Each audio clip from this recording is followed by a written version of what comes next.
Bonjour à toutes et à tous. Aujourd'hui, on plonge au cœur d'une actualité sportive qui a été, complètement folle.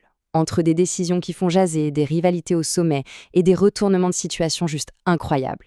Accrochez-vous, on va décortiquer tout ça ensemble. Allez, on commence direct avec ce chiffre. 715 000 dollars. C'est une somme énorme, n'est-ce pas? Surtout dans le monde du sport. Mais alors, à quoi ça correspond? Et surtout, qui va devoir sortir le chéquier? Voilà la question que tout le monde se pose. Comment est-ce que le Sénégal, qui vient tout juste d'être sacré champion d'Afrique, se retrouve avec une amende pareille sur le dos? Pour bien comprendre, il faut revenir sur une finale qui a été pour le moins électrique. Alors notre premier arrêt, c'est la Coupe d'Afrique des Nations. La fête a été belle pour le Sénégal, mais la joie de la victoire a très vite été douchée par des sanctions disciplinaires d'une sévérité assez rare. Essayez d'imaginer un peu l'ambiance, une finale sous haute tension. Et tout a basculé après plusieurs décisions de l'arbitre qui ont vraiment fait débat. On parle d'un pénalty jugé très généreux pour le pays organisateur, et juste après, un but refusé au Sénégal. C'est l'étincelle qui a mis le feu aux poudres. Et là, regardez l'escalade.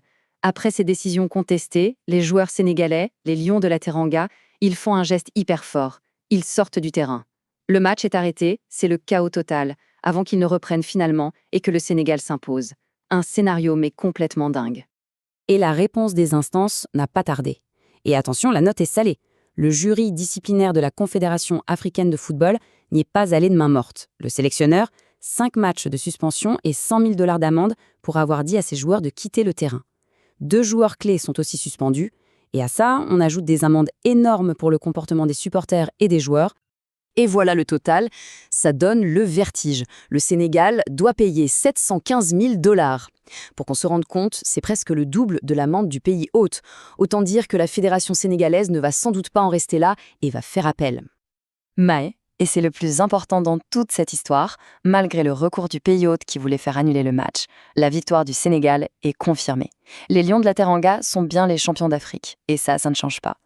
C'est assez logique, vu que le match est allé à son terme. Allez, on change complètement de sport, on passe au handball, avec un autre rendez-vous explosif, un derby maghrébin qui promet de faire des étincelles ce soir. L'ambiance monte à l'approche de cette demi-finale du championnat d'Afrique. L'affiche est magnifique. Algérie-Tunisie. L'enjeu?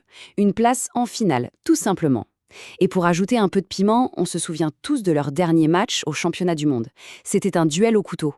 Et la Tunisie l'avait emporté d'un tout petit point, 26-25. Il y a comme un petit air de revanche dans l'air, non? Sauf que l'Algérie arrive avec un avantage psychologique non négligeable. En arrivant en demi-finale, l'équipe a déjà validé son billet pour le prochain mondial en Allemagne. Ça veut dire quoi?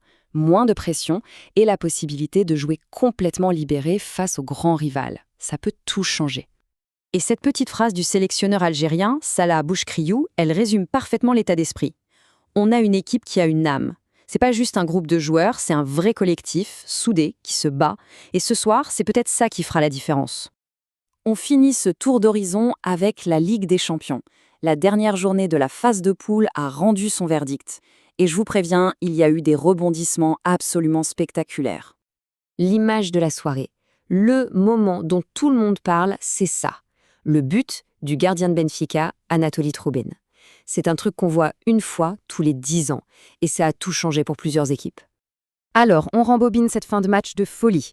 On est dans les dernières secondes, Marseille se voit déjà qualifié.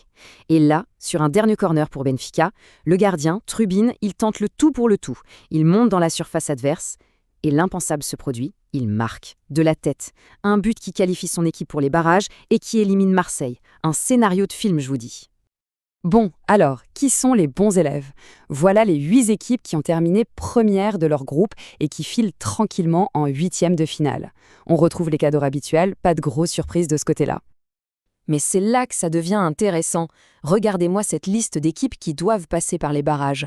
Le Real Madrid, l'Inter, le Paris Saint-Germain, la Juventus, que des géants européens qui ont calé et qui vont devoir jouer un tour de plus. Un tour à très haut risque. Finalement, que ce soit une finale sous tension, un derby plein d'histoire ou le but d'un gardien à la dernière seconde, cette journée nous a rappelé une chose. Le sport, c'est avant tout des moments imprévisibles, des émotions pures. Et on peut se demander, est-ce que ce n'est pas justement ce mélange de conflits, de tensions et de surprises qui nous fait tant vibrer? Voilà, je vous laisse là-dessus. Merci d'avoir été là.